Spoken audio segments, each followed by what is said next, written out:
आइए तुलसी Tapovan YouTube channel में आप सभी भक्तों का स्वागत है।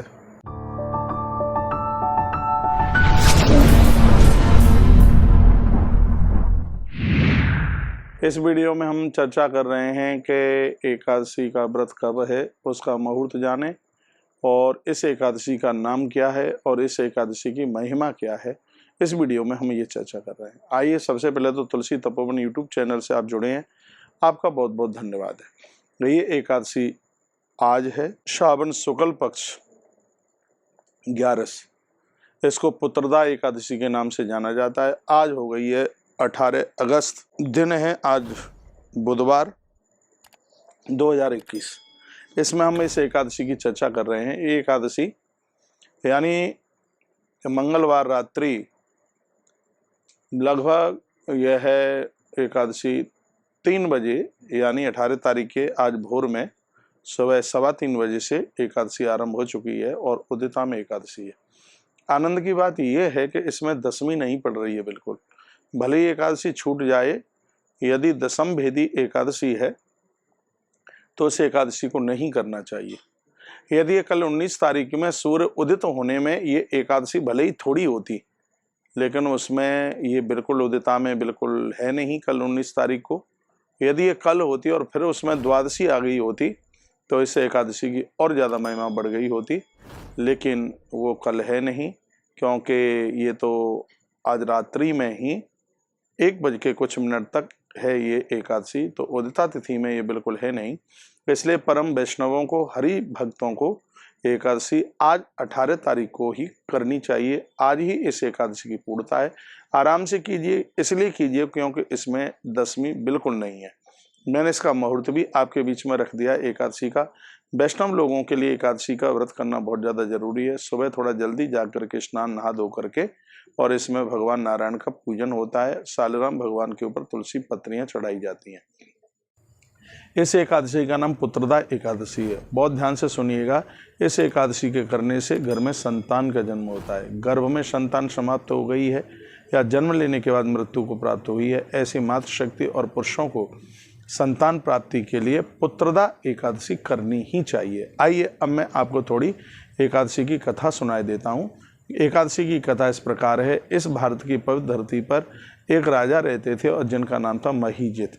महीजित बड़े संभ्रांत थे, सब ठाट बाट थे। प्रजा को वो अपने पुत्र की तरह समझते थे और उनकी प्रजा में कभी कोई भूख से पीड़ित नहीं था। ये उस राजा की बहुत बड़ी विशेषता थी।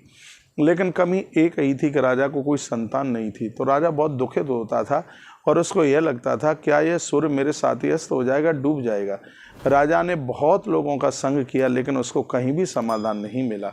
राजा बहुत परेशान था। एक दिन राजा वन में ऐसे ही घूमने के लिए, भ्रमण करने के लिए गया। अचानक एक नदी के तट पर राजा महीजित ने एक महात्मा की कुटिया को देखा। तो राजा को लगा कि मैं इस कुटिया पर जाकर के एक संत जन के मैं दर्शन करूं। तो राजा वहां उस कुटिया पर पहुंचा। वहां एक साधु तपस्यारत थे और उस महात्मा का नाम था लोमस ऋषि। राजा ने अपनी चरण पादुका उतारी, हाथ धोए, कुल्ला किया। उसके तत्पश्चात लंबे होकर के संत चरणों में वंदन किया, प्रणाम किया। और जैसे ही साधु ने सिर के ऊपर हाथ रखा, उसी समय राजा की आंख में आंसू आ गए। राजा महीजित बहुत रोए। महात्मा लोमस ने पूछा, राजन, लग रहा है कि तुम बहुत ज़्यादा दुखी हो, तुम बहुत ज़्यादा कष्ट में हो, तुम रो क्यों रहे हो? तब फुपक फुपक करके राजा ने कहा, गुरुदेव मैं संतानहीन हूँ, मेरे कोई संतान नहीं है। पता नहीं कौन से कर्म का मैं अपराध झेल रहा हूँ। मुझसे पता नहीं ऐसा कौन से जन्म में कौन सा पाप हुआ है जिसकी वजह से मैं निसंतान जीवन जी रहा हूँ। क्या मैं संतानहीन ही मौत को प्राप्त होऊंगा? गुरुदेव मैं बहुत ज़्यादा दुखी हूँ, आपके चरणों में आया हूँ और मेरा समाधान कीजिए। सबसे पहले तो मुझे ये बताइए कि मेरा ऐसा कौन सा पाप है जिसकी वजह से मैं संतानहीन हूँ, और दूसरा मुझे ये बताइए कि ऐसा मैं क्या शुभ कर्म करूँ जिससे मुझे संतान हो जाए। तो महात्मा लोमस ने दोनों बात बताई। कहा, राजन, पूर्व जन्म में भी तुम एक संभ्रांत व्यक्ति थे। एक दिन की बात थी, एक जगह तालाब में गाय पानी पी रही थी और तुमने उस गैया को पानी नहीं पीने दिया। उसमें लाठी मार करके तुमने उस जल पीती हुई गाय को वहाँ से भगाया। हे राजन, कोई भोजन पर बैठा हो तो उसको उठाया नहीं जाता, कोई जल पी रहा हो तो उसको कभी उठाया नहीं जाता, लेकिन तुमने एक प्यास से त्रस्त होती हुई गाय को पानी नहीं पीने दिया और स्थिति यह हुई कि प्यास से व्याकुल होकर के वह गैया मृत्यु को प्राप्त हो गई। और तुम्हें उसका इतना बड़ा अपराध लगा, तुमने भले ही उस गाय को मारा नहीं, लेकिन तुमने उस गैया को पानी नहीं पीने दिया, तो तुम्हें उसका इतना बड़ा अपराध लगा कि राजन तुम इस धरती पर संतानहीन बन करके पैदा हुए हो, और ये तुमसे बहुत बड़ा अपराध हुआ है।